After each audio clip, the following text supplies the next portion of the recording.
Hello everyone, I'm Richard Fredrickson, and Profiles has returned. All of this virus stuff has kind of kept us off the air for a while, but we're on, and I've got a great guest for you, a wonderful interview. You'll want to pass this along to your neighbors and friends, and I'm excited about meeting Mr. Bob Lump, and I'm doing that right now. Yes. Good morning. Good morning, Richard. Good morning. Good morning. Yeah, well, I don't live too far away from Bob, and I met his lovely daughter, Chris, and she said, you know what, my dad would make a good interview. And I said, well, we're going to do that, and we are right now.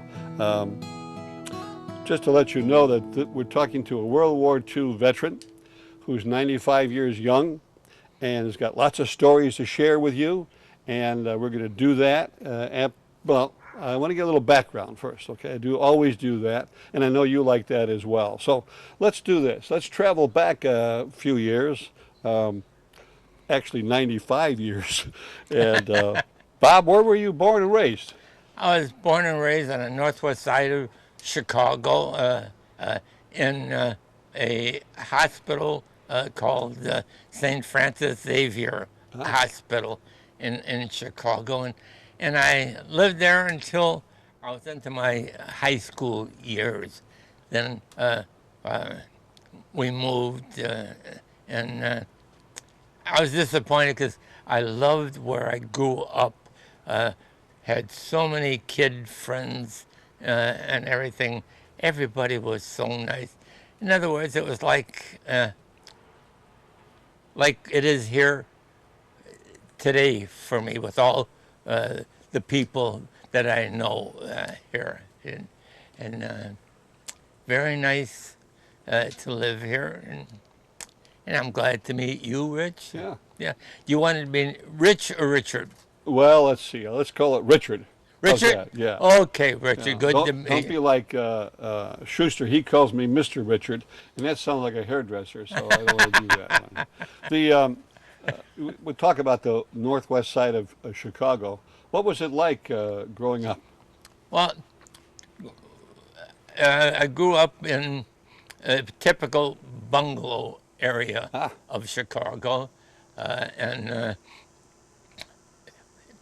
people knew their neighbors, which was nice. We weren't all real clingy, but we're good friends, yeah. And I loved it there, and I was disappointed when we moved away from that area. Where'd you move to? Well, moved into like Wrigleyville, about 2 blocks south of Wrigley Field, and then I went to Lakeview High School, and my folks had bought a building, and so we moved. Yeah. Mm-hmm. So what did your dad do? What kind of job was he? He was. My dad was a supervisor at the old Western Electric. Oh, sure. Sure. 22nd and Cicero. Yeah. Yeah, and I had one brother, the only sibling. He was 7 years older than me, and he worked at Western Electric also. And when he passed away, I don't know, maybe 20 years ago or something like that, everybody was invited to say something. It was a memorial. And I stood up and I said, you know, I can remember when my brother Leo was 21 years old, and I thought he was an old man. Because I was 7 years younger. Sure. I was 14. Sure. So, and Mom was a housewife, I'm sure. Well, no, she actually went to work. That's really unique in those days. Tell me about that. Yeah. My dad had 3 brothers. 2 of them were bakers, had their own bakeries in the days of bakeries, Sure. not going to Jewel Right. and picking something. And so my mother went and worked in one of the bakeries then, and it was tough for getting to work. She had to take several streetcars. Sure. That was the days of the streetcars. Yep. Yeah, and I thought, gee, Mom, it's a shame that you've got to get on all these streetcars to go to work and then to come home, you know. But she worked with my aunts, and so that made it nicer. Sure. Yeah. Sure. You know, you talked about your dad working at Western Electric. There must have been hundreds and hundreds of Chicagoans that worked at that big plant. I mean, it went on for blocks. It was a huge building. 22nd and Cicero. Yeah, yeah. Yeah. So, you know, you're, I think at this point, before we get into your fun at Great Lakes, tell me about your family. Well, I had a very good family, and the one that dealt out the what would you call it? When you're bad, you deal out the consequences, and all that it was never touching. He would just stare at me. That stare of his eyes were more than if Your dad. he would have spanked me or Yeah. hit me on the back or anything. And I knew he meant business. Yeah. And, yeah. Those were the days. And Yeah. my mother was a very good cook. My late wife, Dolores, she learned to do a lot of the cooking that my mother had done. And I was kind of crummy in one way that I was very picky at eating. And my mother would make 2 meals. One Really? for the family, one for me. Wow. And I guess you call it an enabler. And so when I got married, Dolores carried over that way. Really? Until all of a sudden she decided, the heck with this. One meal. That's all that's going to be on the table. All right. Yeah. And so then I learned to eat a lot of delicious meals and flavors that I had been passing up all those years. Yeah. What nationality is your family? Basically German.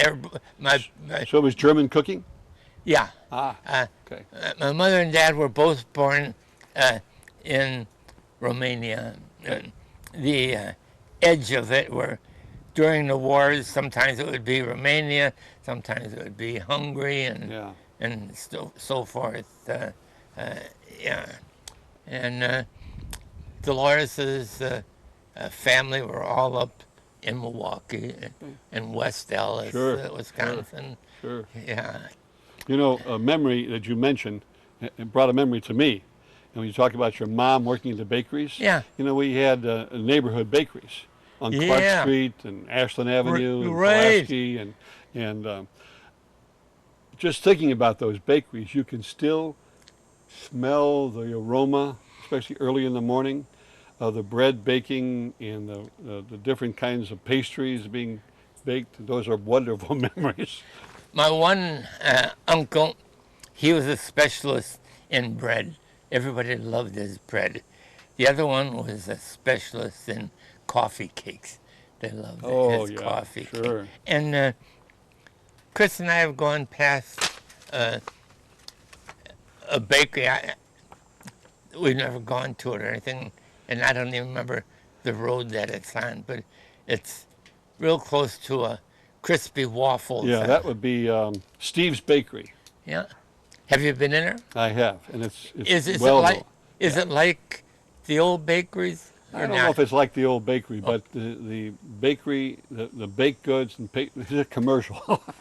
That it's really good. It really Oh, is. Yeah, it's. okay. I Yeah. have friends who live in Plainfield, and on Saturday mornings they drive from Plainfield to that bakery to get their stuff. So yeah, and Crispy Waffles is a good place too. And no more commercials now. No more So commercials. so Uh, um, well, so getting back yeah, to family background, right. uh, my wife's mother was born in a log cabin up in Crifts, Wisconsin. I know, and Highway 141 goes right through there. And there was, I think, 11 children born in that log cabin. Wow. A one-room log cabin, 11 children. How did Unbelievable. it come about? Wow. Can you just imagine that? Yeah, Unbelievable. and we've been there, and the people that own the property now have let us come in, which has been nice. Yeah. Okay, so So that's Crivets. Now, let me ask you this, yeah, young man. Did you enlist before or after the bombing of Pearl Harbor? after I can remember the day that I heard about it. I was with my one cousin, my best buddy, and we heard some noise going on outside of the apartment building, and we went out, and it was a newsboy, extra, extra, read all about it, Wow. carrying in the newspapers in the coaster wagon, selling them, on the street, and they said Pearl Harbor's been bombed. I didn't know what Pearl Harbor was because he didn't yell Hawaii. He just said Pearl Harbor Right. has been bombed, and not knowing the significance of it, but I did understand that it was not good for this country, and so that's how I Yeah. heard about. So now I know, and you're about to know, that Bob joined the Navy. But why the Navy? Well, that's a story in itself. Okay. Yeah. Are you ready for a story? Yeah, we are. We are. Okay. This cousin of mine, his name was Edward Lump. So we went to the enlistment place, and him having an E in his first name, he was in front of me Sure. in the lines. And he had been a major in Waller High School, ROTC, so he says he wanted to be in the Army. Him and I, we thought of the Army as like Dean Martin and Jerry Lewis. Sure. We didn't really understand, the significance of, but anyhow, he steps up and gets interviewed, and the guy says, okay, you're in the Army. Then I step up, and the interviewer says, what branch would you like to be in? And I says, the Army. He says, put your hand flat on the desk, like that, which I did. Take the big rubber stamp, Navy. That's how I got in the Navy. That's how I got it, which I have never regretted. Yeah. And I thought, gee, in the Navy, you always know where you're going to sleep at night. You know that there's always going to be food. There's always medical aid aboard your ship. So I thought this isn't a bad idea after all. Great insight. Hindsight, I guess, would we say it now. They probably just want every other one, then Army, Navy. Well, it could be. Yeah. I just know that I was shocked. Isn't that something? Navy. Isn't that something? So you had to go to Great Lakes, I would imagine. I went to Great right? Lakes. Tell me the Great Lakes stories about the fun you had at Great Lakes Boot Camp. I don't know if I had real fun, I don't think but you did. my mom and dad would bring my sweetie up to visit me on weekends.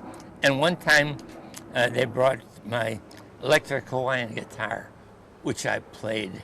And I played in huge Quonset huts in front of the sailors Great. and everything. Yeah. And when it got to the point where I was almost through with boot camp and they were interviewing me as to what they were going to do with me, so to speak. And Did you think at that time that maybe you'd get into Navy bands and you can play an instrument? Aha. that's another story. Okay. This one time I was sitting on a bench waiting my turn to perform, and I don't know if you can remember Eddie Peabody, the banjo king. Mm-hmm, sure. Skinny guy. Yeah, I sat next to him. He loved listening to me play my electric Hawaiian guitar. He was a commander in the Navy, and he went so far as to try and get me into Navy band. And I could have gone for 72 weeks of music schooling. But in a marching band, you don't need an electric cord. Right. You know? And quite an extension cord. But he tried very hard.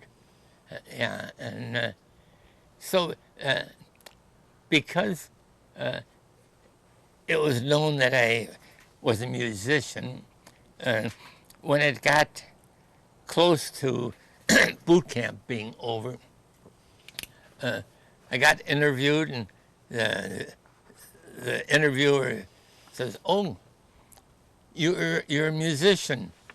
And I said, "Yeah." "Can you tell the difference between two tones in sound?" I said, "Yes, I can."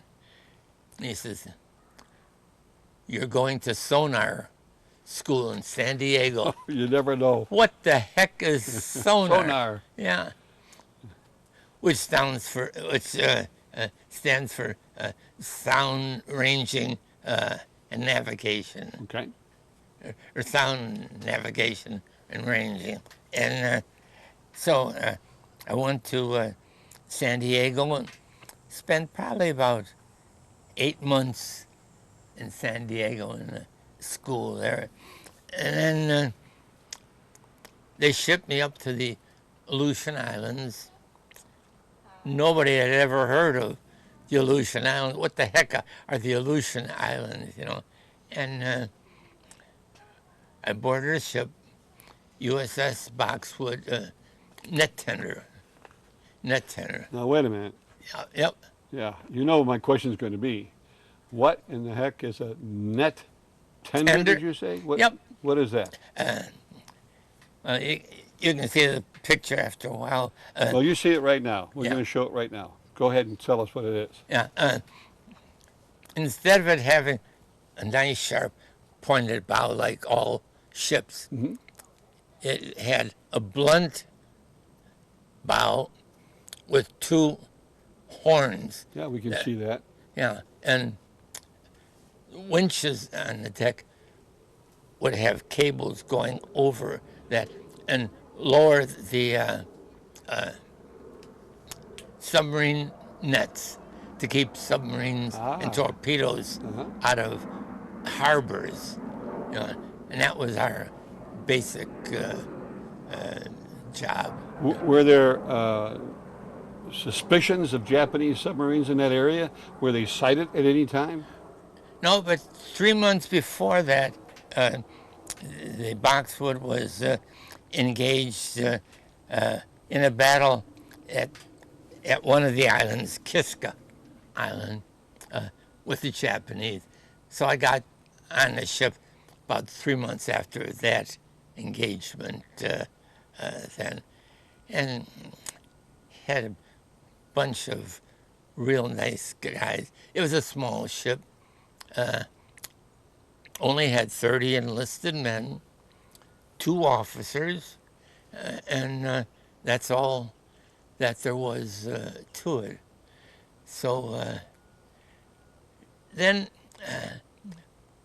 I learned Morse code. And when we were not busy with something and we were on duty, we could tap out messages to guys on other ships. And I found this one fella who turned out to be a second-class sonar man, like my rating, and he was on what I call the epitome of the U.S. Navy. It was a Fletcher class destroyer, and he wanted to get on a small ship, and I was yearning to get on the Fletcher class destroyer. So over a period of several weeks, we just chit-chatted back and forth, and we decided that we were serious, that we would like to switch duties. And so we got our officers, our skippers involved, and they agreed that it was okay too, because we were both of the same rating, second class sonar men, so we could both switch with no complications either way. Oh, I just love that ship, even though I was never even on it. And so we, this fella and I and his skipper and my skipper, we had made an agreement that 8 o'clock in the morning on such and such a day, we're all going to go on the beach and switch duties. Well, the night before that, I was on the bridge watch, and blacker than all get out, and I hear the boilers light up on the destroyer, which was anchored out in the water, and our ship was small enough to be at a pier, and then I hear the anchor being hoisted. Oh boy. Bye-bye, USS Luce. That was the last I saw of it. Then about a year later, I probably get my cheater's notes. Oh, on February 1st, 1944, this destroyer sailed out of Massacre Bay at 2 in the Aleutian Islands. At 2 is the very farthest one out, Yeah. not too far from Russia. And the next thing that I heard was somebody gave me a book about that specific ship, not that class of a ship, but the actual ship, USS Luce. And I read it, and it was sunk in a battle off of Okinawa. Wow. 150 of the 300 men were lost. Then I thought, Bob, stay on your small ship, you know. We wouldn't be here interviewing you, Right, Bob. that's so true. Yeah. Unbelievable. Then on May 6, 1945, I was discharged from the Navy, and I was proud. Well, we're proud of the service that you've given your country. One thing I want to go back to before we go leave ahead. the Aleutian Islands. Now, you've talked about the net tender, your buddies, your desire to go on to the destroyer. The years you were up there, how does one who is stationed up in the Aleutian Islands, what do you do for R&R? Well, our ship went back and forth from the mainland of Alaska out to Attu, and when we would stop at any of the naval station on island. And all the guys, when they'd get shore leave, then they'd run to find out where the beer joints Well, I'm sure. Yeah. are. And maybe like you heard Chris, like, I found a place for ice cream. That was Really? me. I didn't live up to the The sailor's Navy expectation. reputation. The image. Right. What kind of ice cream? What's your favorite? Chocolate. Chocolate, of course. Chocolate. Of course. Oh. And my future wife, Dolores Tauber, she was about a year and a half my junior. She was still in high school when I was in the Navy. And when it came close to the time to get mustered out, I was 1 month short of, hi Skipper, I was 1 month short of time in the Navy to be mustered out. So they gave me a 30-day leave.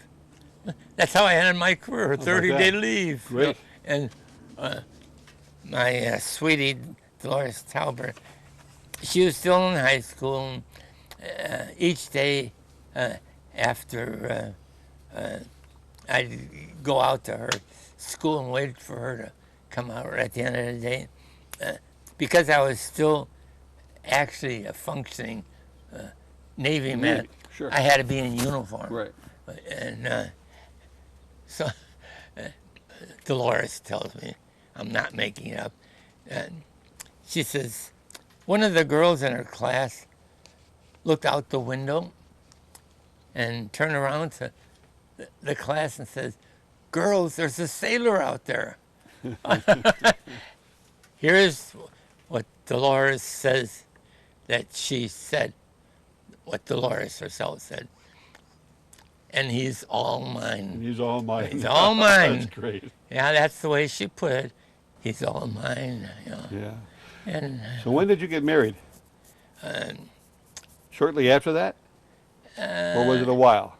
it was several years. You know. Uh-huh. Yeah. Actually, 1949. Okay. July 23rd, 1949, we got married, and there's never been a more beautiful bride Yeah. than her. I'm sure. And you had children? Chris. You had Chris, your daughter, who's arranged all of this, by the way. We're going to make her executive producer of this, There you go. of this session. No, had 3 daughters, Okay. 4 years apart. Chris is the oldest one. Okay. Connie, that lives up in Gurnee, she's the middle one. Linda, that still lives in Morton Grove, she was the youngest. And I've got 5 great-grandchildren. Great-grandchildren, 5. And how many grandchildren? If you have 5 3. great-grandchildren. 3. Okay. And 5 He's great.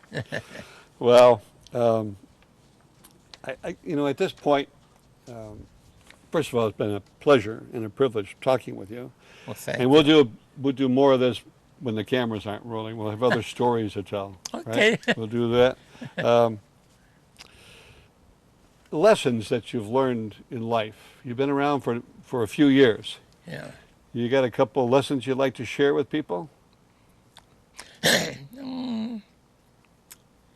Don't die young. Okay, that's a good one. Yeah. That's a good one. Enjoy life. Be honest to everybody. Respect anybody in uniform. A policeman, a fireman, even a postman in those days who would be in uniform. Sure. Yeah. I was always taught to be respectful. And then last June 17th, last month, the community here surprised me with a surprise birthday party right out here in the open, and all these people who probably most of them I had never met and had never met me either, but we're all like one big happy family with emphasis on happy. Yeah. They were all very, and the Joliet Police Department, and I'm thankful to the Joliet Police Chief that he let a police officer come here with a police car as their recognition of my 95th birthday. And when the officer was ready to leave, he had all the lights on the police car. Going on. Yeah, the red, the blue, the white, the flashing, and and it was held right back here Right in in the this back. open area. And as he left, he even turned on a siren. There you go. And I thought, boy, oh boy, this is really That was enjoyable. Yes. Thank you to Chief Al Rocher for that permission and fun time for you. You have also, for many, many years, been active with the American Legion. Tell me about that. Well, I wasn't always active. For a while, I was inactive, but I've been a member for 61 years. Yeah, 61 years as a legionnaire. Yeah, And what post was that? Post 134, Morton Grove, Illinois. Okay. Yeah. And that's where you lived for quite a few years. Right. Oh yes, Yeah. yes. Yeah. And the kids went to school up there Yes. for the most part? Yeah. Good. They got Catholic education Okay. up there, and it was very nice. Good. Very nice. Good. Bob, again, thank you for your service. Thank you for the great stories that you've shared. It's been great talking with you. And we've had the interview today with Profiles with Bob Lump. What rank was second class? What was it? What? Your Navy rank? Oh, sonarman second class. Okay. Means I had 2 red stripes 2 red stripes on his with the that- sonar with emblem. the old uniform. Yes. That white little cap Yeah. that they used to wear. Yeah. Thank you so much for watching and listening today. I'm Richard Fredrickson, and this has been another Profile right here on Channel 6. And look for us on YouTube as well. Take care.